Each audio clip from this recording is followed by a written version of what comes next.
అందరికీ నమస్కారం. మనలో చాలామందికి అప్పుడప్పుడు ఓ ప్రశ్న వస్తుంటుంది. అసలు మనం నిజంగా బతుకుతున్నామా లేకపోతే కేవలం రోజులు గడిపేస్తున్నామా?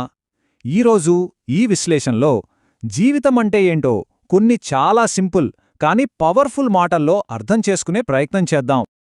అవును, ఇదే ఆ ప్రశ్న. మన జీవితం కేవలం కాలం గడపడం కోసమేనా? ఊరికే రోజులు గడిచిపోతుంటే సరిపోతుందా, లేక అంతకుమించి ఇంకేమైనా ఉందా? ఆ తేడా ఏంటో అర్థం చేసుకుంటేనే కదా అసలైన జీవితం మొదలయ్యేది. పదండి, ఆ తేడా ఏంటో చూద్దాం. సరే, ఇప్పుడు జీవితమంటే ఏంటో తెలుసుకోవాలంటే ముందుగా అది ఏది కాదో తెలుసుకోవాలి కదా. కొన్నిసార్లు ఒకదాన్ని అర్థం చేసుకోవాలంటే దానికి సంబంధం లేని వాటిని తీసిపారేయటం బెస్ట్ వే. సో ముందుగా మనం అదే చేద్దాం. చూడండి, చాలా సింపుల్ పాయింట్. బతకడమంటే పొద్దున, మధ్యాహ్నం, రాత్రి 3 పూటల కడుపు నింపుకోవడం కాదు. అవును, బతకడానికి తిండి అవసరం, కానీ తినడమే బతుక్ కాదు గదా. అది కేవలం బేసిక్ నీడ్ అంతే. కేవలం ఆ అవసరాలు తీర్చుకుంటూ పోతే దాన్ని జీవితం అనలేం. అలాగే ఇంకో విషయం ఏంటంటే, జీవితమంటే ఏమీ తోచక మూడూర్లు తిరగడం కూడా కాదు. అంటే ఒక లక్ష్యం, ఒక పర్పస్ లేకుండా ఖాళీగా అటు ఇటు తిరుగుతూ టైంపాస్ చేయడం జీవితం ఎలా అవుతుంది? మన ప్రయాణానికి ఏదో ఒక అర్థం, ఒక గమ్యం ఉండాలి. ఇక అన్నింటికన్నా ముఖ్యమైన పాయింట్ ఇది ఏంటంటే, ఏదోలా బతుకు వెళ్లదీయడం. ఇది అసలే కాదు జీవితమంటే. చాలా లోతైన మాట ఇది. అంటే ఏదో తప్పదు అన్నట్టు నిస్సారంగా, నిస్సహాయంగా రోజుల్ని నెట్టుకొస్తూ పోవడం, అది నిజమైన జీవితం కానే కాదు. ఓకే, ఇప్పటిదాకా మనం చూసిందేంటి? బతకడమంటే ఏది కాదు, కేవలం తినడం కాదు, లక్ష్యం లేకుండా తిరగడం కాదు, ఏదోలా బతికేయడం అస్సలే కాదు. ఇదంతా ఒకవైపు. మరింకోవైపు అసలైన జీవితం, నిజమైన జీవితం అంటే ఏంటి? ఆ ప్రశ్నకు సమాధానం వెతుకుదాం పదండి. మరి అసలైన జీవితం ఎలా ఉండాలి? దానికొక దారి, ఒక దిశ ఉండాలి కదా. మన జీవితానికి పునాది వేసే ఓ 3 అద్భుతమైన సూత్రాలున్నాయి. వీటిని మన లైఫ్కి 3 పిల్లర్స్ లాంటివి అనుకోవచ్చు. అవేంటో ఇప్పుడు చూద్దాం. ఒక మీనింగ్ఫుల్ లైఫ్ కావాలంటే ఈ 3 విషయాలు చాలా ముఖ్యం. 1, నలుగురు మనల్ని మెచ్చేలా బతకాలి.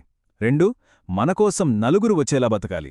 ఇక 3, మనకంటూ ఒక ప్రత్యేకత ఉండేలా బతకాలి. వినడానికి సింపుల్గా ఉన్నాయి కదా, కానీ వీటిలో చాలా డెప్త్ ఉంది. ఒక్కొక్కటిగా చూద్దాం. మొదటిది, మెచ్చేలా బతకడం. దీని అర్థమేంటంటే, మనల్ని చూసి, మన పనుల్ని చూసి నలుగురు అబ్బా భలే బతికాడు అని మెచ్చుకోవాలి. అది పొగడ్తల కోసం కాదు. మన క్యారెక్టర్ని, మన పనుల్ని వాళ్ళు నిజంగా గౌరవించాలి. మన మాట, మన చేత ఇతరులకు స్ఫూర్తినివ్వాలి. ఇక రెండోది, వచ్చేలా బతకడం. అంటే జనాలు మన దగ్గరికి రావాలి, మనతో మాట్లాడటానికి, మనతో సమయం గడపడానికి ఇష్టపడాలి, మన సాంగత్యాన్ని కోరుకోవాలి. ఇది దేని గురించి చెబుతోంది? స్ట్రాంగ్ హ్యూమన్ కనెక్షన్స్, మంచి సంబంధాలు ఏర్పరచుకోవడం గురించి. ఇక మూడోది, చాలా చాలా ముఖ్యమైనది, ప్రత్యేకత. మనకంటూ ఒక స్పెషాలిటీ, ఒక యునీక్నెస్ ఉండాలి. అంటే మనలో ఉన్న ఆ ఒక్క ప్రత్యేకతను కనిపెట్టి దాన్ని బయటపెట్టాలి. అందర్లాగే గుంపులో గోవిందలా కలిసిపోకుండా ఇతను లేదా ఈమె అంటే ఇది అని చెప్పుకునేలా ఒక ఐడెంటిటీని క్రియేట్ చేసుకోవాలి. ఓకే, ఇప్పటిదాకా జీవితమంటే ఏది కాదో చూశాం. ఎలా బతకాలో చెప్పే 3 సూత్రాల గురించి కూడా మాట్లాడుకున్నాం. ఇవన్నీ బానే ఉన్నాయి, కానీ ఇవన్నీ కేవలం మాటలు, సిద్ధాంతాలు. అసలైన విషయం ఇప్పుడుంది, అది ఆచరణ. చివరి, అత్యంత ముఖ్యమైన భాగానికొచ్చేశాం. అల్టిమేట్గా ఇదంతా వచ్చి ఆగేది ఒక్కచోట, ఒకే ఒక నిర్ణయం దగ్గర. అదే బతకాలి.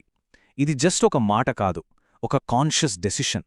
అంటే ఏదో ఉన్నాంలే అన్నట్టు కాకుండా నిజంగా మనస్ఫూర్తిగా జీవించడం మొదలుపెట్టాలి. చివరగా అసలైన సవాల్, అసలైన పిలుపు ఇదే. బతికి చూపించాలి అంటే ఏంటి? మనం బతకడమే కాదు, మన బతుకు నలుగురికి ఒక ఎగ్జాంపుల్గా నిలవాలి. ఒక అర్థవంతమైన జీవితమంటే ఏంటో మాటల్లో చెప్పడం కాదు, మన చేతలతో, మన జీవన విధానంతో చేసి చూపించాలి.